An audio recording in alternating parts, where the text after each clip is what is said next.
एक से बढ़कर के एक फैसले आ जाएं, पर कोई मुसलमान ये नहीं कहता कि मुसलमान खतरे में हैं।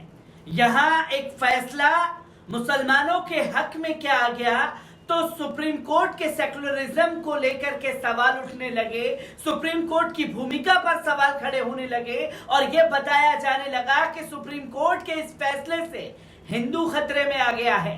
आदाब, नमस्कार, अस्सलाम वालेकुम नाजरीन। पल पल न्यूज की न्यूज रूम से मैं हूं आपके साथ नदीम अकरम। जी हां, ऐसा ही फैसला लिया गया है खासतौर पर कर्नाटक के ईदगाह मैदान को लेकर के।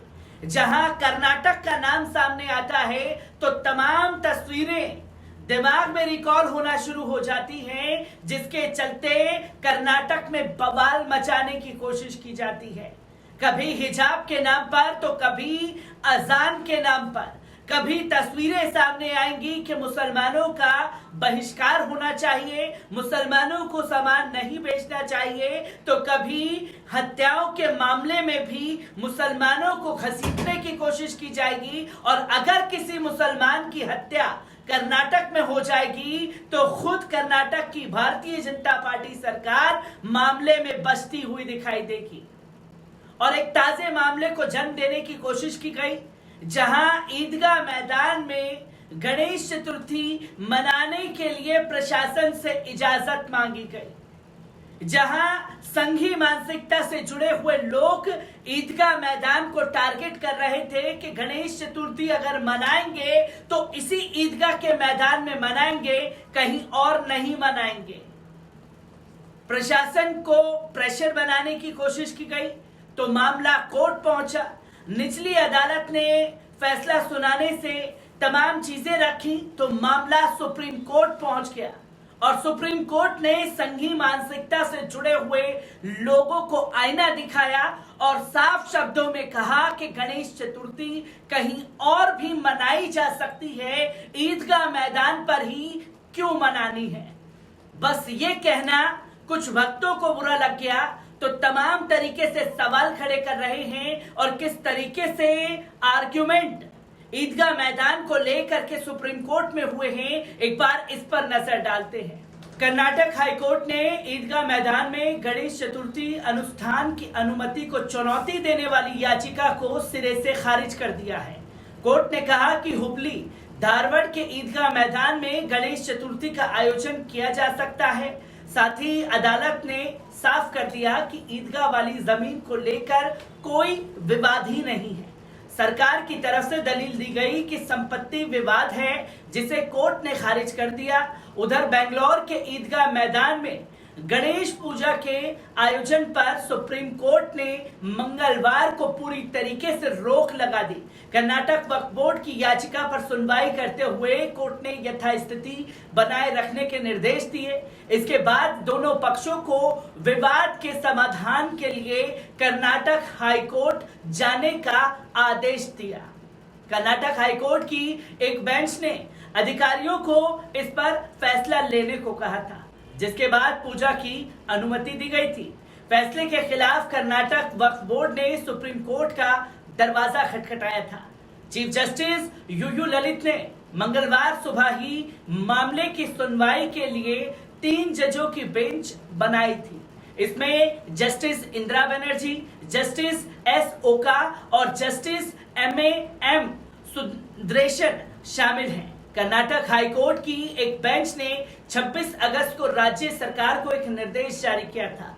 इसमें चमर जपेट में ईदगाह मैदान का इस्तेमाल करने के लिए बेंगलोर सिटी के कलेक्टर को मिले आवेदनों पर विचार करके उचित आदेश जारी करने का निर्देश दिया गया था।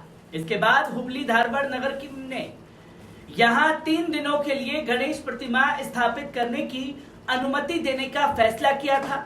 हुबली धारवाड़ के मेयर इरेश ने प्रतिनिधियों के साथ बैठक के बाद सोमवार रात इसकी घोषणा की थी।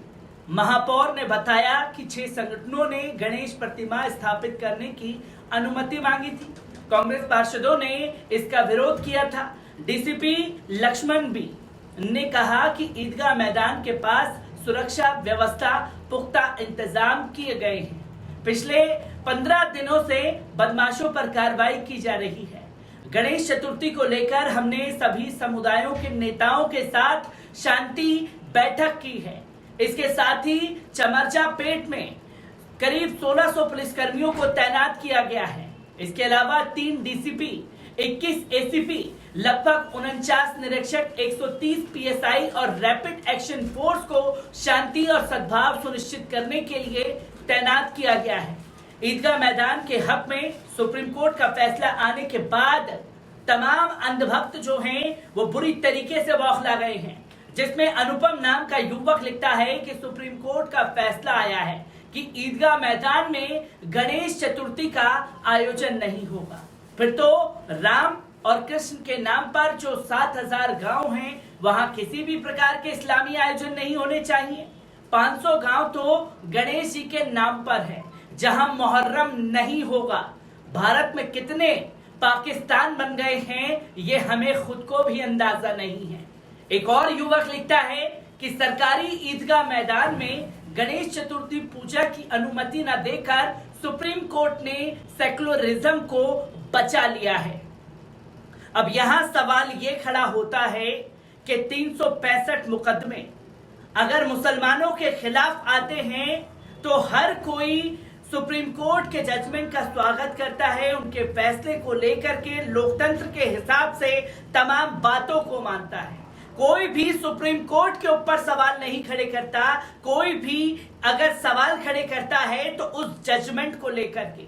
अब ईदगाह मैदान में जजमेंट सुना दिया गया खास तौर पर, तो तमाम अंधभक्त जिस तरीके से दलीलें रख रहे हैं और हिंदुओं को जागने की अपील कर रहे हैं कि साहब देखिए सुप्रीम कोर्ट ने मुसलमानों के हक में फैसला देकर के सेकुलरिज्म को तो बचा लिया है, अब हिंदुओं को जाग जाना चाहिए क्योंकि हिंदू जो है वो खतरे में आ गए हैं।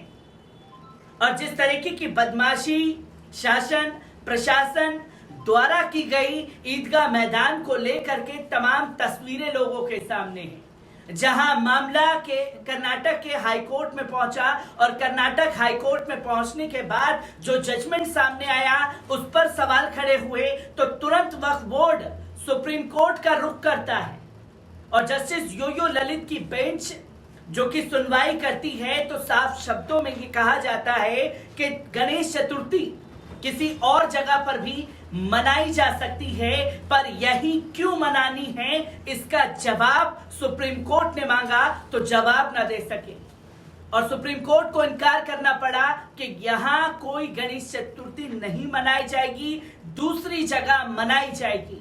इससे तमाम अंधभक्त बुरी तरीके से बौखलाए हुए हैं। मैं हर एक तस्वीर को आप लोगों के साथ रूबरू कराता रहूंगा। दीजिए इजाजत, शुक्रिया।